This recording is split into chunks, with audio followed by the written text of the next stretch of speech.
Welcome to Alive and Well, the podcast for the new era of high achievers. You're done burning out, and you're ready to lead, work, and live in a rhythm that honors both your brilliance and your body. I'm your host, Michelle Grosser. I'm a trial attorney turned nervous system strategist, and I've lived the burnout story. I know what it's like to chase your goals at the expense of your well-being. And I also know it doesn't have to be that way. Here, we're redefining success. It's where productivity feels peaceful, boundaries feel like freedom, and energy comes from within. Each week, I'll share practical tools for nervous system regulation, time mastery, and somatic strategies so you can show up with clarity, calm, and confidence in every part of your life. Because you, my friend, were given a spirit of power, love, and a sound mind. So here's to life and living it fully. This is the path to feeling alive and well. Let's dive in. Welcome to Alive and Well. It's Michelle here, your host. Thanks for being with us today. We're going to talk about mornings because if you're like me and you've ever been in a season where you've thought to yourself, I just need a better routine, and then you found yourself trying to totally overhaul your life into some ideal of what a good morning routine or supportive morning routine would be. But lo and behold, it's too much, or the kids wake up and foil all your plans, or you just feel burnt out on it like 2 weeks later. You are not alone. We do this all the time, right? We go like full new year, new me mode, and we make 17 changes at once. We buy the journal and the planner and the supplements and the green powder, and we're excited until we're not. And I think here's the truth is that, the science supports, the research supports that overhauls like that don't work. And the neuroscience and the data on habit formation backs that up, right? There's great research that's come out of Stanford that tiny little micro sustainable habits are what lead to real lasting change, right? It's Atomic Habits. You guys have probably read the book. And it's because our brain resists any sort of big shifts. That feels like too much, right? That's overwhelming. That seems like a threat. And when our nervous system perceives something as a threat, forget it. It sends us into a stress response. And then we're operating from flight, fight, freeze, or fawn, and we push back. And it's why so many of our big changes that we try to implement or incorporate or put into practice just don't stick. But small changes, those tiny little wins, those work with our brain and they work with our body, not against them. So they keep us within our window of tolerance, within our bandwidth. They help build our confidence. They're super motivating. And they compound over time. So before we jump into the 4 habits for a productive morning, I want to talk a little bit about how we change. And I teach this inside of my signature group program, Burnout Recovery Blueprint, because it's important. If you guys are here, if you're in BRB or you're here listening to the podcast, chances are that there's probably something you're feeling, experiencing, living that you want to change, okay? The process of change, just knowing it's 3 steps, is so important because it's where a lot of us high achievers get stuck. So step 1, when we talk about change, the process of change, is awareness. Awareness precedes choice. We literally cannot do anything until we're aware that something is off, right? And we want to feel better because we can't intervene in a world we can't see. Awareness has to be the starting point. We're aware that we want to feel better. We're aware that change needs to happen. And most of us have this awareness, right? Some people don't, and they just are like on the hamster wheel and they think that's normal and that's just how busy life is and all of these things. But if you're listening to this show, you probably have an awareness like, actually what I'm feeling right now isn't sustainable. It might be really common, but it's not normal. Awareness is great. However, it is just the first step, right? Just having the awareness doesn't really change or fix anything, but we know that there's something that we want changed or fixed. So it's the start. Step 2 of change is that we've got to gather information. And we are so good at this. I know you're good at this because you're listening to my podcast and you're gathering information.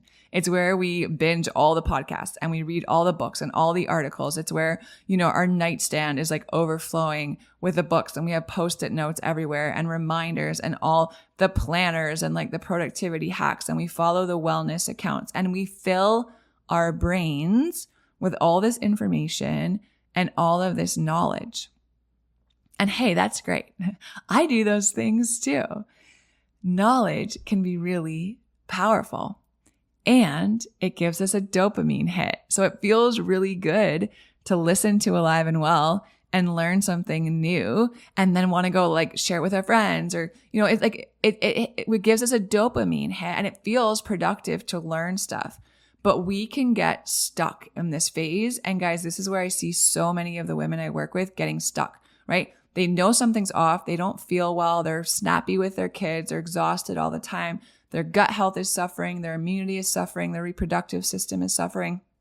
They feel off, right? And they're like, I don't want to be a woman who feels this way. Like, I'm having a really hard time balancing work and life. It feels like I'm being pulled in all these different directions. I'm not sleeping well, right? My anxiety is high. I'm just overwhelmed all the time. What is going on? And then they gather all of this information because they're so brilliant, and they're like, oh, this makes sense. Light bulb. Okay. I got to do this. I got to do that. This is going to be helpful. And then they kind of are stuck because this is where most people stop. Gathering information is awesome. But if, just learning how to lose 30 pounds meant that we would lose 30 pounds, we would live in a world with no people who were carrying extra weight, right? It's not how it works. I can't just pick up a book on how to play tennis and then go out and beat Serena Williams, right? But that's what we expect when we gather information about daily habits or things that we want to change. We're like, I'm going to gather all this information, but then we don't know what to do with it, and we feel really stuck and discouraged. And it's because we're not doing step 3, which is taking action. And this is the step that matters the most, you guys, right? We've heard the saying, like, nothing changes if nothing changes. Change doesn't happen just from being aware of a problem. Change doesn't happen just from knowing even what to do. You have to actually do something different.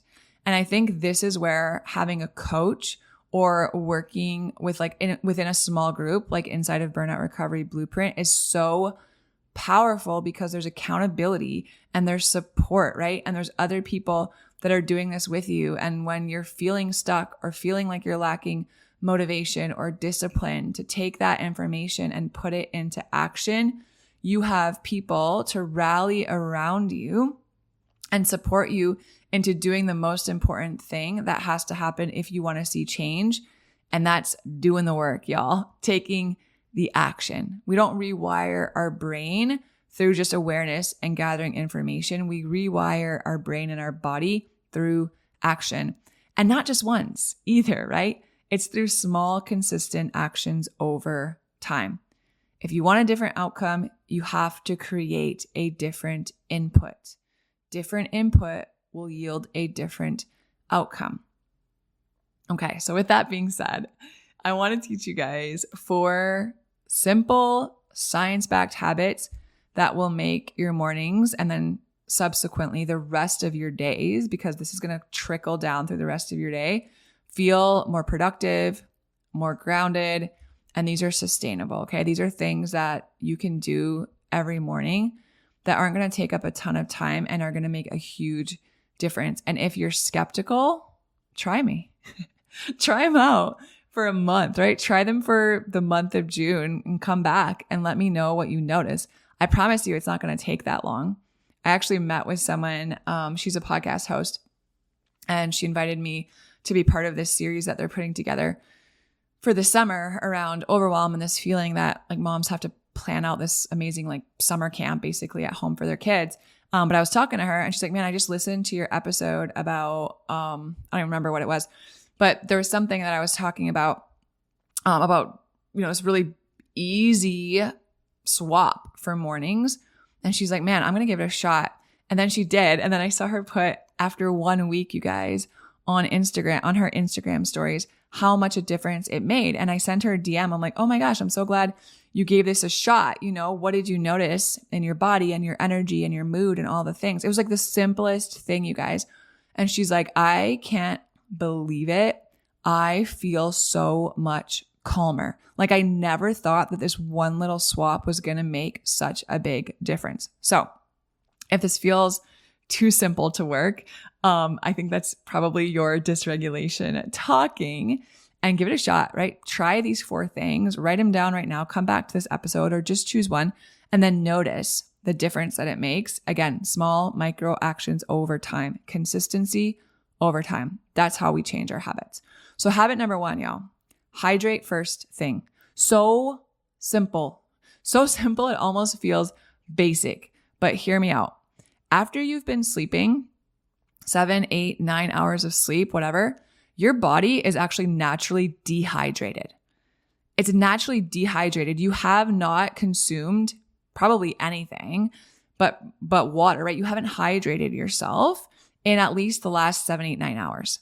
And guys, dehydration has such an impact on our brain function, right? Our brain needs to be hydrated in order to properly send signals. Even such a tiny, tiny decrease in hydration, I'm talking like a 2% decrease in hydration, has been shown to impair cognitive function. It lowers our ability to focus on things. It impacts our memory, even our mood, you guys. When we're dehydrated, our neurotransmitter function is affected and it reduces blood flow to our brain, and it makes us feel just like crap. Like we feel sluggish before the day even starts. When we hydrate first thing in the morning, what are we doing? We're replenishing the well, right? We're giving our brain and our body what it needs first in the morning. And that gives us a jump start on our cognitive clarity and our energy and our mental performance. And it also supports so many other systems in our body, right? It supports our lymphatic system and it boosts our metabolism and it gets our digestion going. So here's what I do that's been really helpful for me, and you guys can try this out. But before I go to bed, I have like an Owala water bottle, but it has a cap on it. So if you have like a Stanley or whatever water bottle you use, you probably have a bunch of them in your kitchen. Just grab one that has a cover on it, because it's weird to me to have like an open container on my nightstand. It just kind of grosses me out. But I just have my water bottle. I fill it at night before I go to bed. So I don't even know how many ounces this is, but it's probably like 20 ounces of water-ish. I squeeze half a lemon in it. I put a pinch of sea salt in it because I want the bonus benefits for minerals and digestion. And then I put the cap on and I bring it upstairs to bed with me. And then I go to sleep like I usually do. And then when I wake up in the morning, I grab that water bottle and I chug it. I chug it before I brush my teeth. I chug it before I probably even go to the bathroom. I just wake up and I chug it. And maybe you can't chug the whole thing, but like, can you take, I don't know, a handful of like long swigs from your water bottle and then carry it with you for the next like 5 minutes and finish it, right? Can you drink some before you brush your teeth, some after you brush your teeth? Can you drink it while you're brewing your coffee or, what have you? Like, drink your water before you drink your coffee. Drink your water before you start like scrolling your phone and checking your emails or reading the news or what have you. Get at least 12 to 16 ounces of water in your body right when you wake up. And I'm telling you, this is like such a hack for energy. Water is actually going to give you more energy first thing in the morning than caffeine will. So give that a shot. You're going to notice it in your cognitive function, your focus, your memory, your productivity all day long. So that's habit number 1. Drink your water first thing in the morning.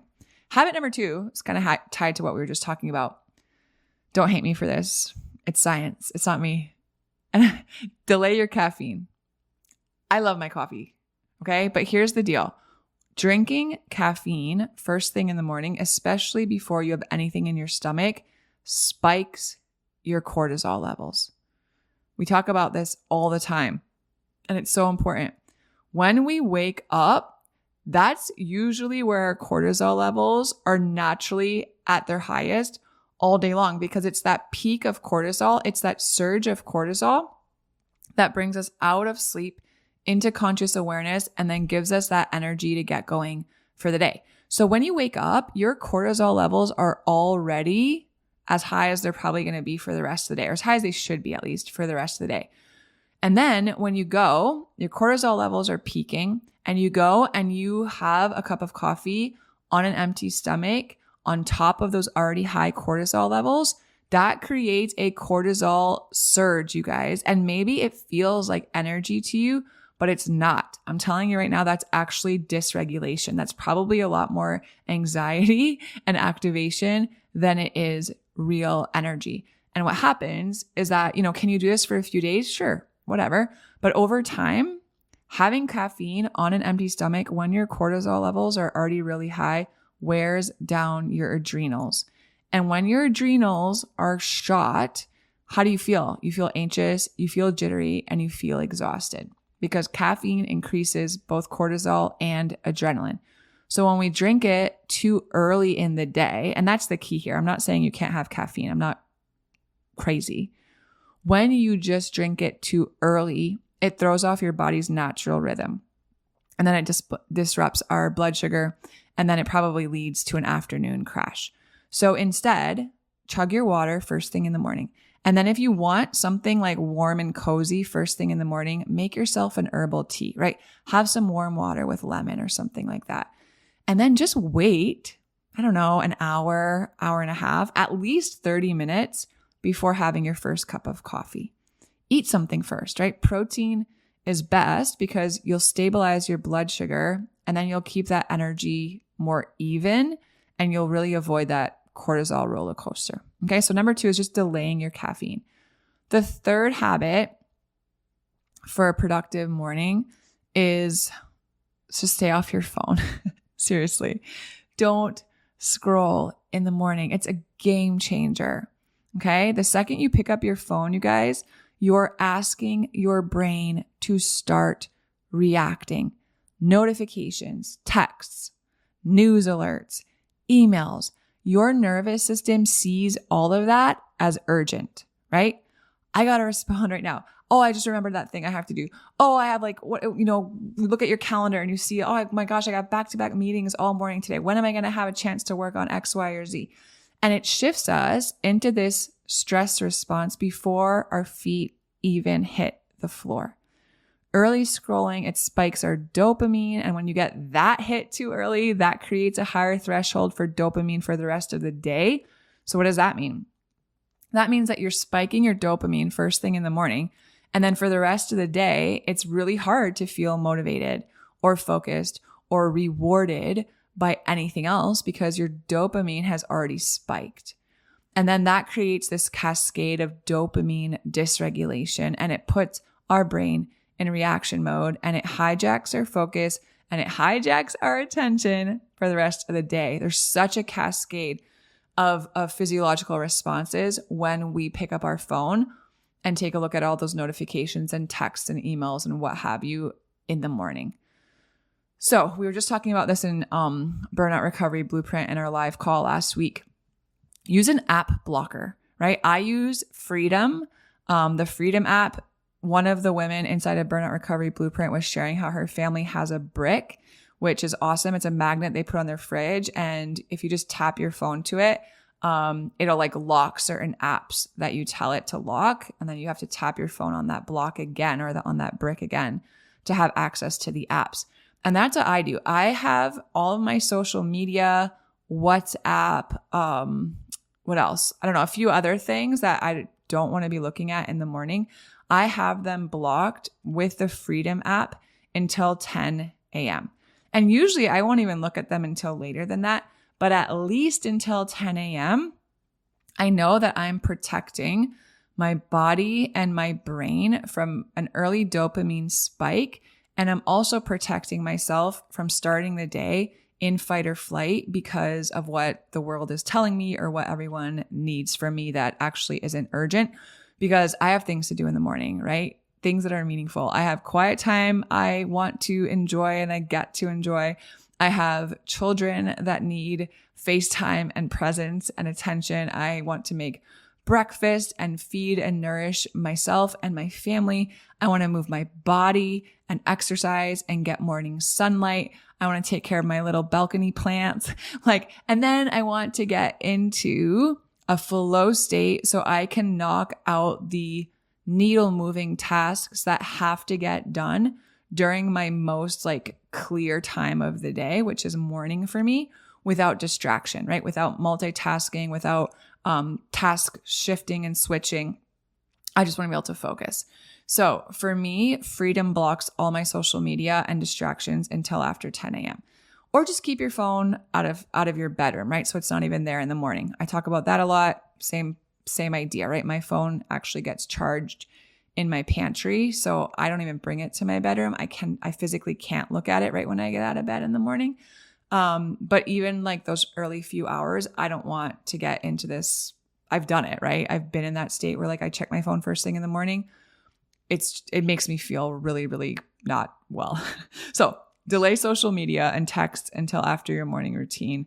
Even just start small, right? Even 15, 30, 60 minutes of digital detox stillness to start the day dramatically improve your mental clarity and focus. All right. And then the last one, habit number 4 for a productive morning that's going to really rewire your brain for focus and energy is you're going to move and meditate and or pray. So if you want your prefrontal cortex, which is your brain's CEO, to be online, you've got to activate it with intention, you guys. Movement and prayer are 2 of the best ways to regulate your nervous system and prime yourself for focus and problem solving, because they strengthen the part of your brain that's responsible for executive functioning and emotional regulation and this high order thinking that's required for us to function at our best, right? I mean, the studies show that even just 10 minutes of moving our body, right? Can you just get your body moving? If you can't do a whole workout routine every single day, can you just go for a 10-minute walk in the morning, right? Even bring your kids with you, improving your mood, cognition, energy. And then prayer or meditation does so much for our nervous system scientifically, right? There have been studies that show that when you start your day with prayer or meditation, it improves your vagal tone, it lowers your cortisol levels. It actually increases your brain connectivity between both your emotions and that rational center of your brain. So it's really strengthening our brain's regulatory systems and setting this baseline of calm and clarity and confidence, which I don't know about you guys, but I want to be starting the day feeling calm and clear and confident. So get your body moving and then spend some time in meditation or prayer. And guys, don't overcomplicate this. This is probably the one that feels the most overwhelming of all 4. It doesn't have to be, right? Take a walk. If you can't take a walk, can you sit and stretch? Can you do 30 jumping jacks and 10 squats, and start there?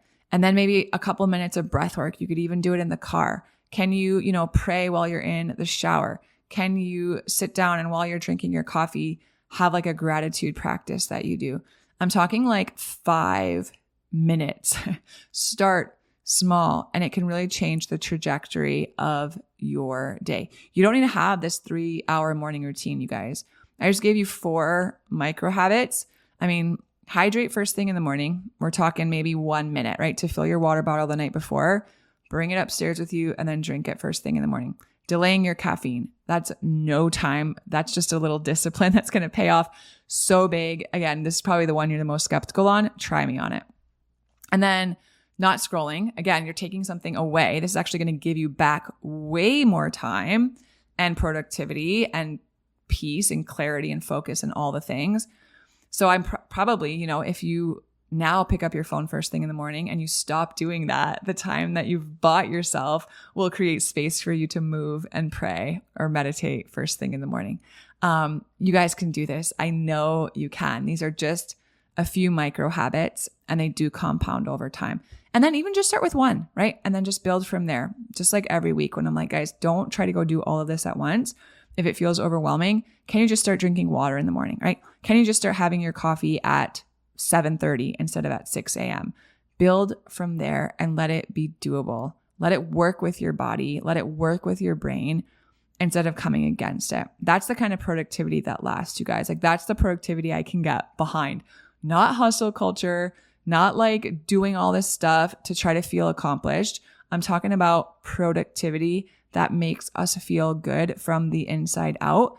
That's nervous system alignment. All right. That's what I got for you guys today. Thanks so much for being here. So grateful for you. I love y'all so much. Believing this was helpful. Would love to hear what you're noticing as you start trying these out. So let me know. You can send me a DM on Instagram, or you can shoot me an email at hello@michellegrosser.com. Have a great week. I'll talk to you guys soon. If you love Mommy's Podcast, leave a review. Thanks for listening to Alive and Well. If today's episode resonated, would you do me a favor? Take 30 seconds and leave a 5-star rating and short review. It really helps to get this show out to other people just like you who could also use the information in this podcast. And if you're ready to take the next step in regulating your nervous system, download my free Nervous System Reset Guide. It's linked right in the show notes. Inside, you'll find simple, body-based practices to help you feel more clear, calm, and connected starting today. Make sure you're following the show so you don't miss out on what's coming next, because you were made to thrive. Fully alive, fully present, and fully well. I'll see you soon.